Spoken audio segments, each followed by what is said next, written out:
Pop Média. Ouvrons nos oreilles. Je suis Gaëlle, atteinte de fibromyalgie, mais je suis avant tout Gaëlle, effectivement. Et Gaëlle, c'est qui ? C'est plein de petites parties de moi qui fait que je suis moi. Et c'est pas la pathologie qui va me définir, en fait. C'est juste un petit truc en plus. Banzai, épisode 6.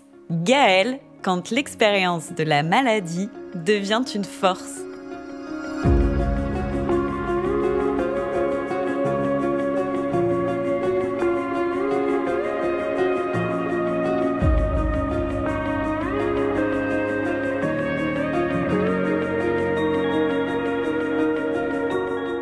Hello et bienvenue dans Banzai, le podcast qui donne la parole aux personnes qui vivent avec des douleurs chroniques. Moi, c'est Anaëlle et je vis avec des douleurs chroniques depuis de nombreuses années. J'en ai fait ma force en devenant patiente partenaire et cofondatrice de l'association Les Algonautes. Ensemble, nous accompagnons des personnes qui, comme moi, connaissent la douleur au quotidien. Avec Banzai, je vous invite à découvrir des histoires intimes et émouvantes pour briser les tabous autour de la douleur chronique. Que vous soyez concerné de près ou de loin, laissez-vous embarquer par ces histoires passionnantes. Je m'appelle Gaëlle, je vis à Clisson, donc c'est dans le 44, près de Nantes. Je suis actuellement auto-entrepreneur. J'aime le mentionner parce que c'est quelque chose dont j'avais pas idée que ça pourrait se mettre en place, étant donné ma situation. Donc voilà, je suis atteinte de fibromyalgie aussi depuis quelques années maintenant. Et je mets en place avec la MSP de Clisson des ateliers d'éducation thérapeutique du patient concernant justement la fibromyalgie. C'est donc Gaëlle que je rencontre pour cet épisode. Je la connais bien parce qu'elle m'a aidée à éclairer le chemin pour devenir patiente partenaire. Aujourd'hui, elle me reçoit dans sa pièce de vie avec un thé et des petits gâteaux. Elle m'a même proposé une bouillotte pour apaiser mes douleurs. Une fois bien installée, elle commence à me raconter comment elle a connu la douleur très jeune, à l'adolescence. Je devais avoir 14 ans, je faisais de la gymnastique et lors d'un concours au bar asymétrique, je suis tombée mon dos au sol comme ça et j'ai entendu un gros boom. On m'a dit ne pas bouger, tout. C'est vrai que j'avais peur. Bon, il n'y avait rien de violent sur le coup. J'ai pas eu de fracture. Mais j'ai eu tout de suite quelque chose au niveau du dos. Je me rappelle plus du terme qu'ils avaient employé, parce qu'à l'époque, 14 ans, on ne faisait pas trop attention aux termes médicaux. Et depuis ce jour-là, j'ai toujours eu les lombaires très fragiles. Et à l'âge de 28 ans, me semble, je suis fait opérer de ma première hernie discale au niveau lombaire, entre le sacrum et la lombaire 5. Là, ça a été très, très douloureux parce qu'à l'époque, on n'opérait pas comme on opère maintenant, donc c'était très invasif. J'ai mis 1 an en rééducation. J'ai bien récupéré, ça c'était super, mais voilà, les séquelles sont quand même restées. Il y a des séquelles qui sont restées de type neuropathique, mais que je ne savais pas à l'époque que ça s'appelait comme ça.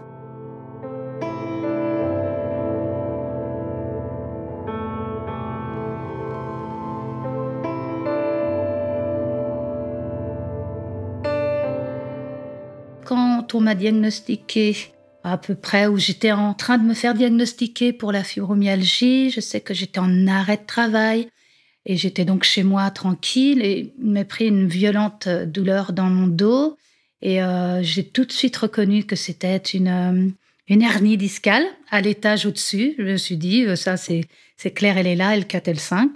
Et je suis tombée en sortant de ma douche. Je ne sentais plus ma jambe, donc là j'ai appelé les secours, évidemment. Et pareil, urgence médicale, et on m'a tout de suite opérée, effectivement, mais ça s'est très très bien remis. Et là, des douleurs vraiment séquelaires, là, suite à cette dernière intervention. Et je pense que ça a décuplé, en fait, les douleurs de la fibromyalgie. C'est ce qu'on en a conclu avec mon médecin généraliste en tous les cas. C'est vrai que ça a été certainement le moment où c'était encore plus violent pour moi au niveau des douleurs et j'ai eu du mal à me remettre un petit peu sur pied. Des hernies discales, Gaëlle en fera 5 en 22 ans. Mais c'est à la suite de la 4e, en 2018, qu'elle va commencer à ressentir des douleurs étranges dans son corps. En fait, elles sont apparues comme ça soudainement. J'avais très très mal dans les épaules, de type brûlure, et je pouvais presque plus lever mes bras. Je comprenais pas ce qui m'arrivait. Je me suis dit, bon, peut-être quelque chose d'inflammatoire, quoi, une tendinite. Mais je me suis dit, bah, c'est bizarre, je fais pas de mouvements répétitifs, donc je voyais pas trop le truc. Et puis, en même temps, j'avais beaucoup de problèmes de sommeil, une fatigue extrême, mais j'arrivais jamais à me reposer. Une humeur aussi très irritable, ça, que j'avais pas forcément avant. J'étais plutôt quelqu'un de joyeux, de solaire, souvent on me dit ça.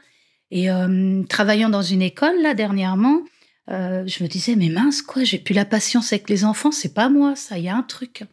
Donc j'ai commencé à me dire, faut peut-être que j'aille consulter quand même un médecin, puis dire un petit peu les choses, quoi.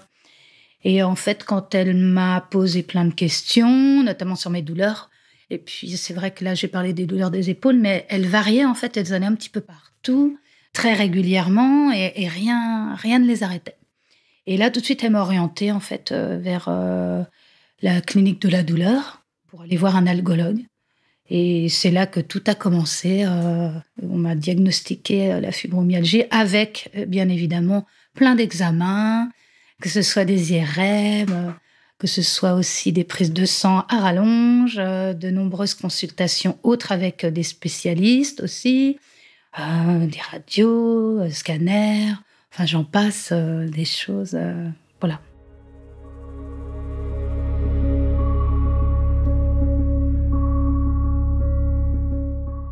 J'étais en couple à l'époque. Et c'est pas à cause de ça qu'on s'est séparés véritablement, mais ça a été l'élément déclencheur. Parce que c'est vrai que moi, à l'époque, je travaillais dans une école. J'étais superviseur de la vie scolaire. J'aimais beaucoup ce que je faisais parce que c'était nouveau. Avant, j'étais éducatrice spécialisée dans l'aide sociale à l'enfance, concernant la protection de l'enfance en danger, notamment. Et là, je voulais un petit peu faire, on va dire, éducatrice spécialisée, mais au sein d'une école, dans la prévention, un petit peu... pour les incivilités, pour que les enfants vivent mieux avec leurs émotions, des choses comme ça. Donc c'est vrai que je mettais en place des petits ateliers. Et en parallèle, je me formais aussi au secrétariat. Donc c'était assez intense et c'est vrai qu'on est quand même beaucoup sollicité donc par les parents, par les enfants. Et j'étais mais hyper active, ça je l'ai toujours été, mais là j'étais d'une façon... je prenais même pas le temps de manger. Je me voyais faire, mais c'était par passion. Je voyais pas qu'il y avait un problème... Je prenais pas soin de moi, en fait.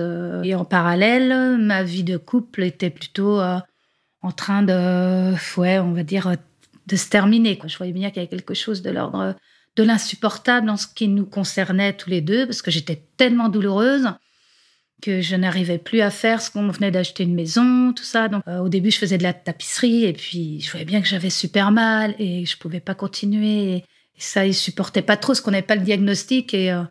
c'est vrai que parfois, on me voyait bien, j'allais au boulot, quoi, d'ailleurs. Et puis, quand je rentrais à la maison, certainement que je m'autorisais à aller mal. Mais ça n'était pas compris. Il y a eu séparation, ça a été assez douloureux de ma part, de sa part aussi. Et puis, je suis venue à Clisson, justement, pour essayer de repartir à zéro.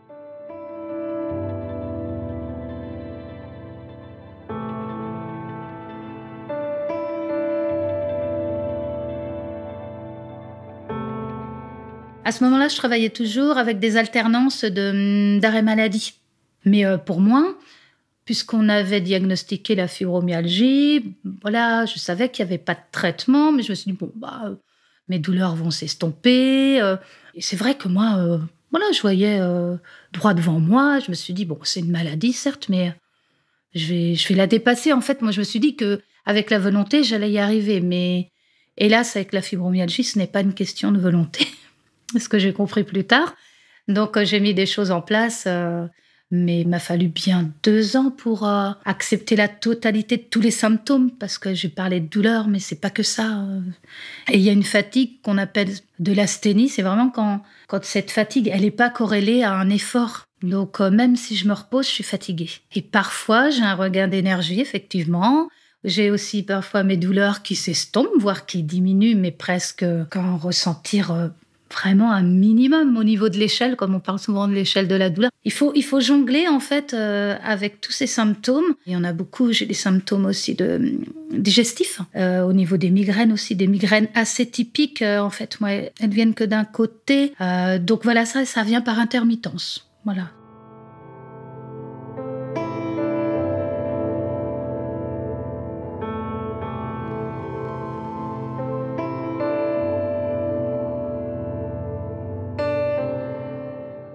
Un jour où ça va pas pour moi, je le sais tout de suite et je sais que je vais pas m'habiller, que je vais rester en pyjama toute la journée, que je vais être au lit toute la journée sans dormir. Hein. Mais c'est que je ne peux rien faire autrement. Rien d'autre. Donc je suis au lit à zapper les chaînes de la télé, parce que quand c'est comme ça, en plus, il y a très très peu de choses qui m'intéressent, et à être sur mon portable, et puis à attendre que ça passe. Voilà.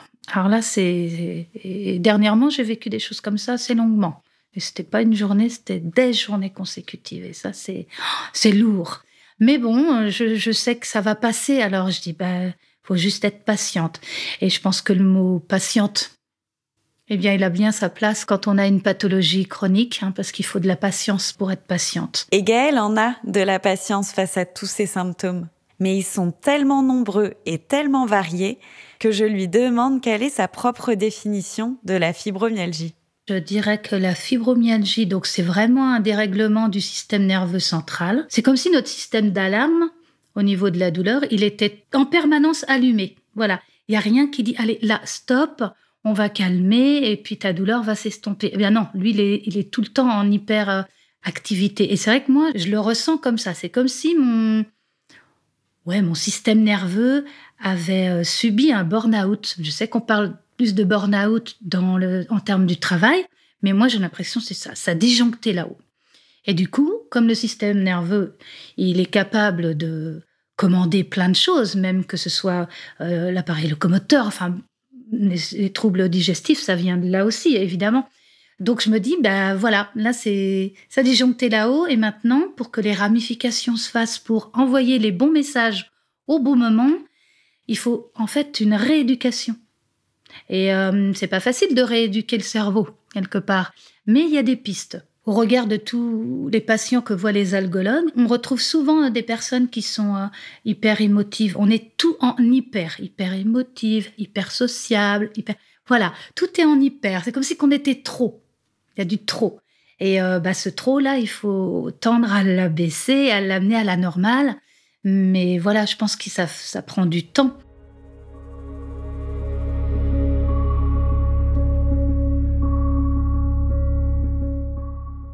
La fibromyalgie, c'est encore une maladie. On en parle sur les réseaux, on en parle un petit peu plus autour de nous, et on connaît de plus en plus de personnes qui sont atteintes de fibromyalgie, mais je trouve qu'elle est assez mal reconnue quand même dans le cadre du médical. Et ça peut être violent pour les personnes qui sont atteintes de fibromyalgie, parce que très souvent encore, malheureusement, on leur dit que c'est dans leur tête. Parce qu'effectivement, on n'a rien... quand je dis que j'ai mal, moi... On n'a rien, on n'a pas de lésion, donc c'est pas visible. Gaëlle me parle de la violence que peuvent rencontrer les personnes atteintes de fibromyalgie dans leur parcours médical. Mais tel qu'elle me l'a raconté jusqu'à présent, j'ai l'impression que son parcours s'est plutôt bien déroulé. Mais est-ce qu'elle a connu aussi cette violence et cette incompréhension ? Moi, j'ai eu de très très bons médecins, sauf un. Celui-là, je m'en rappellerai, il a été horrible. Il y avait donc une multitude de symptômes que je ne connaissais pas. C'était suite, en fait, à une perfusion de kétamine que j'ai eue pendant une semaine. Et c'est vrai que je me suis retrouvée à rentrer et j'étais très, très confuse. Je ne savais plus trop où j'étais. Ça ne me ressemble pas. Je dis, mais qu'est-ce qui m'arrive ? Donc, j'y suis allée dans ce cadre-là. Et comme lui, il avait dit qu'il fallait revenir 3 mois après et que je suis revenue avant, il n'a pas compris le pourquoi de ma venue et il m'a vraiment engueulée, hein, si je peux dire. Engueulée. C'était même très violent. Il me dit, mais qu'est-ce que vous faites là ? Répondez-moi. Qu'est-ce que vous faites là ? Et je pleurais parce que j'étais complètement démunie. Et j'étais, parce que la kétamine... Et puis j'étais encore sous effet. Hein, Et non, il a été violent. Il m'a crié dessus. Il m'a dit, sortez tout de suite, mais passez à mon secrétariat avant. Oui, il fallait bien que je règle la facture quand même. Ouais.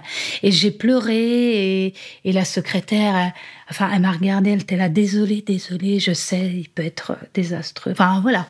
Malgré cet événement douloureux, j'étais vraiment, désarmée. Hein. Je me suis dit, non, mais ok, je pars de chez lui, mais je partirai pas de la clinique, parce que la clinique, ça veut pas dire qu'elle est nulle. Parce que grâce à lui, finalement, mais j'ai un super algologue maintenant. Et c'est tout le contraire. Il est super gentil, super à l'écoute, ne remet jamais en question mes propos, part toujours de mes questionnements pour me répondre, cherche. Mais non, mais alors là, je pense que c'est une bénédiction finalement. Mais quand même, sur le coup, j'avoue que j'ai été vraiment martyrisée là. Hein. Donc voilà. Mais autrement, dans mes autres professionnels de santé, médecin généraliste super, mes kinés vraiment très à l'écoute aussi, neurologue aussi. Enfin non. Et j'aime le dire aussi parce que ça existe. Je sais qu'il y a le contraire. J'ai des retours de patients qui nous disent bah non mais là c'est pas possible. On me dit encore que c'est dans la tête. On me croit pas. Voilà. Il y a encore ce genre de discours. Donc moi j'aime à dire que non, je forme quand même plutôt une alliance thérapeutique sur un terrain, on va dire, équivalent, mais chacun avec ses compétences. Évidemment, le médecin a ses compétences au niveau théorique et expérience par rapport à la multitude de patients qu'il côtoie. Et puis, moi, en tant que patiente, avec mon expérience du vécu de la maladie au jour le jour, et ce que je ressens, ce que je vis, ce que je peux mettre en place, mes questionnements, mes doutes. Le parcours médical de Gaëlle se déroule donc plutôt bien. Mais la fibromyalgie bouleverse complètement sa vie privée et sa vie professionnelle. Mais c'est grâce à cet entourage bienveillant qu'elle va trouver un nouveau souffle. Je suis venue à Clisson exprès pour pouvoir me rendre à mon travail en train. Et puis très très rapidement, j'ai été mise en invalidité. Donc, il a fallu que j'accepte. Et je crois que ça a été le plus difficile pour moi. Oui, parce que moi, je voulais travailler. Moi, je voulais donner un sens à ma vie. Et j'avais plus de sens. Et puis, il me fallait du plaisir. Et le côté plaisir, j'en avais plus. Non plus. Et le travail, moi, c'était vraiment un réel plaisir.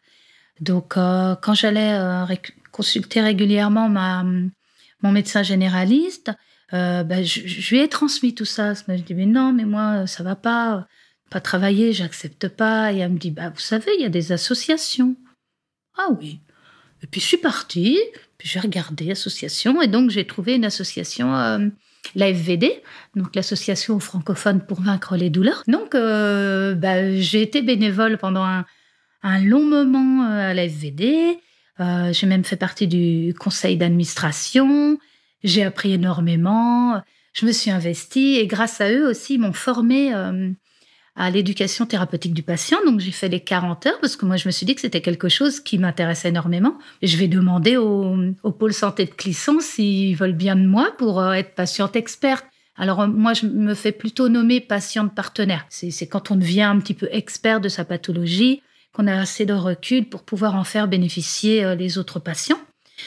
Et je leur ai demandé, ils m'ont dit « mais oui, avec plaisir ». Et du coup, ça s'est mis en place très rapidement parce que j'ai arrêté la formation en juin 2022.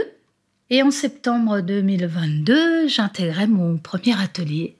Et là, c'était la grande joie. En même temps, j'appréhendais parce que j'avais un peu peur de me retrouver devant des patients et aussi à côté de professionnels de santé parce qu'il fallait que je trouve ma place aussi et puis ma légitimité. Mais bon, ça s'est tout de suite bien engagé, tant que ce soit au niveau des patients et au niveau de tous les professionnels de santé.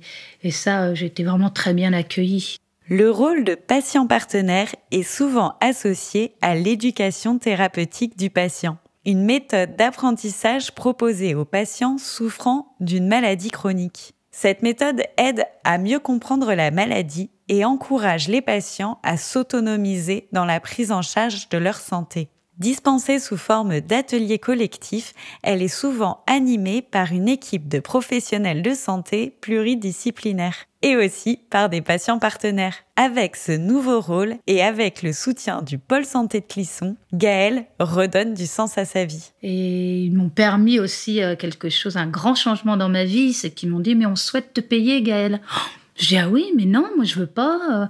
Et puis c'est vrai que je suis en invalidité 2, donc je dis voilà, moi déjà je me suis habituée à vivre avec ma pension et j'avais vraiment des craintes. Et du coup, à un moment donné, je me suis dit allez, peut-être que c'est quand même une bonne opportunité. Donc on m'a parlé d'être auto-entrepreneur. Donc j'ai appelé par sécurité aussi la CPAM qui m'a dit que je pouvais cumuler ma pension d'invalidité avec un travail à côté. Donc, elle m'a donné mon plafond à moi à ne pas dépasser. Et si toutefois, à un moment donné, je le dépasse, il me réduirait ma pension, mais il ne me l'enlèverait pas, de toute façon. Donc, j'étais rassurée de ce côté-là. Donc, je me suis lancée. Et depuis janvier 2024, je suis donc rémunérée par la MSP de Clisson. Donc, c'est super, je trouve, parce que j'ai trouvé ma voie. En plus, j'adore ce que je fais. Et en parallèle, j'anime aussi un groupe de parole, donc un espace de parole. Mais là, concernant les fibromyalgiques et les douleurs chroniques. Donc, c'est super sympa. Là, je le fais bénévolement. C'est très enrichissant.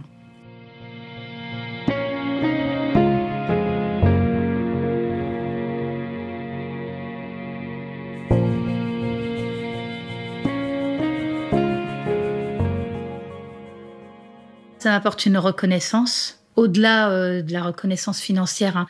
Mais déjà le titre patient de partenaire, on reconnaît l'expérience du patient, qu'il est autant valable qu'un professionnel de santé. Et même parfois, quand on en discute en réunion entre nous avec tous ceux qui forment la MSP de Clisson, parfois ils se tournent vers moi et me disent tiens Gaëlle, toi qu'est-ce que t'en penses? Et je trouve ça bien qu'on me demande mon avis. En tant que patiente partenaire, ça veut dire que oui, ça compte ce que je dis, c'est pas n'importe quoi. Évidemment que j'ai pas un cursus scientifique, un cursus médical, mais au-delà des termes médicaux, c'est comment transmettre moi avec mes mots et mon expérience aux patients pour que ça leur fasse écho dans leur propre parcours et dans leur cheminement. De voir Gaëlle s'épanouir dans ce nouveau rôle de patiente partenaire, je me demande si sa formation initiale d'éducatrice spécialisée lui sert aujourd'hui dans l'animation d'ateliers et l'accompagnement d'autres patients. Oui, ça m'a aidé énormément, oui, ce parcours-là, oui, j'en suis sûre. C'est un plus. Donc c'est une continuité pour moi. Et quelque part, en plus, je me dis que grâce à la fibromyalgie, je peux faire un métier que j'aime, parce qu'en fait, à la base, je voulais être infirmière aussi. Mais je voulais être infirmière, mais sans les soins. Oui, je sais, c'est compliqué. Je n'aime pas les soins, ça me fait peur. Mais tout ce qui est de l'ordre du médical, j'adore. Là, en fait, c'est ce que je fais. Du coup, ça fait partie du parcours de soins. C'est dans une forme éducative, mais on parle de médical. Donc voilà, je trouve un super métier qui me convient. La boucle est bouclée, je dirais. Donc c'est super. Mais parce que j'ai du recul, j'ai eu vraiment 2 années très difficiles avec la fibromyalgie. Là, j'aurais pas pu dire ça. Là, j'arrêtais pas de dire, non, moi, je veux pas vivre comme ça. Hors de question, j'arrêtais pas de dire ça. Je ne veux pas vivre comme ça. Et c'était en boucle. Donc là, j'avais aucun moyen de prendre du recul. Il fallait que je digère, que j'accepte la maladie, que j'accepte les conséquences de la maladie. C'est pas que la maladie, c'est toutes les conséquences qui vont avec. Mais ça a été assez difficile et je crois que oui, là maintenant, je pense j'ai beaucoup de motivation à faire les choses. Après, il faut peut-être quand même que je m'écoute un peu plus dans le sens où j'ai tendance à aller jusqu'au bout de mes limites, voire au-delà. Ça, je sais que c'est encore difficile à gérer, donc j'apprends encore.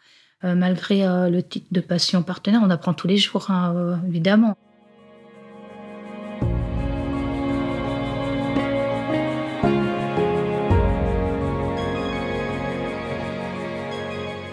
J'ai un statut, j'aime ce que je fais, j'ai des projets quand même, donc c'est important et je me sens vraiment à ma place. Et même à Clisson, je me sens à ma place aussi. Après, c'est vrai que j'aimerais bien déménager, avoir un peu plus grand parce que je commence à accumuler beaucoup de documentation pour mes différentes choses que je fais. J'accumule et j'aimerais bien avoir une place... un espace plus grand où je pourrais faire un bureau et recevoir des gens aussi et mettre en place des ateliers chez moi aussi, pourquoi pas. Maintenant que Gaëlle a avancé sur le chemin de l'acceptation de la maladie et qu'elle cohabite beaucoup mieux avec elle, envisage-t-elle de reprendre une vie de couple ?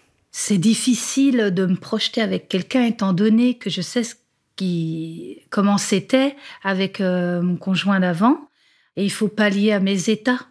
Donc, quand on connaît déjà la personne, je trouve normalement que c'est plus facile puisqu'on se connaît, on se dit là je suis pas bien. Mais là, rencontrer quelqu'un, une personne nouvelle, quand on est dans la rencontre, normalement on est dans la séduction. La sexualité a toute sa place normalement. Et franchement, je me vois très très mal. Non, Je me vois pas... j'en aurais l'envie d'avoir un compagnon, certes, mais tous les à côté, je pense que je serais pas capable d'assurer, effectivement, et ça me mettrait trop de pression, et du coup, je le vivrais encore trop comme un échec. Donc, je préfère ne pas avoir de personne, même si ça me manque. Je trouve le temps très, très, très, très long, quand même. Hein. Gaëlle me confie qu'une des choses qui lui ferait plaisir, ce serait de prendre des vacances et de partir en voyage.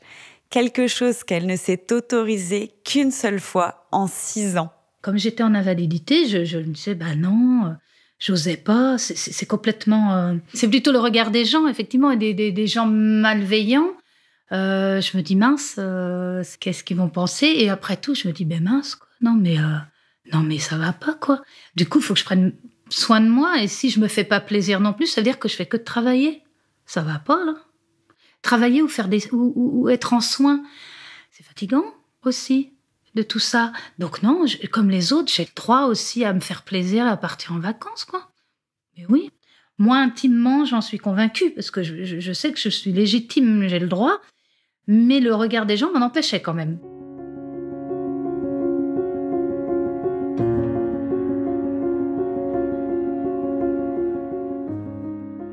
J'aimerais bien me faire un petit voyage d'une semaine, là, avec une copine, hein, parce que toute seule, j'oserais pas. Hein.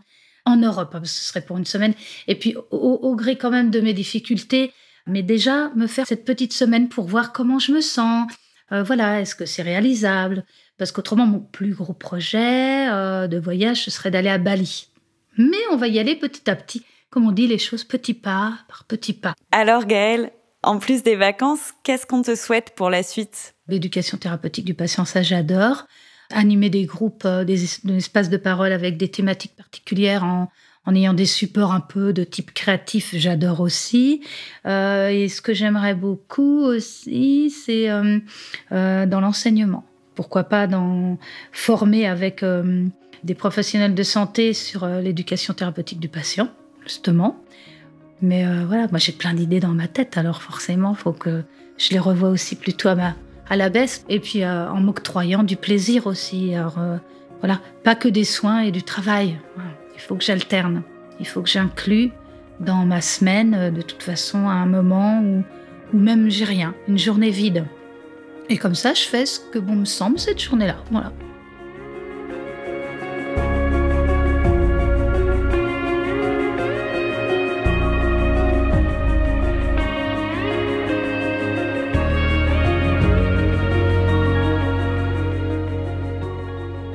Merci Gaëlle de m'avoir partagé ton histoire aussi poignante qu'inspirante. Vous trouverez plus d'informations sur Banzai et sur l'association Les Algonautes en description de cet épisode. Je vous dis à bientôt pour un nouveau témoignage dans Banzai.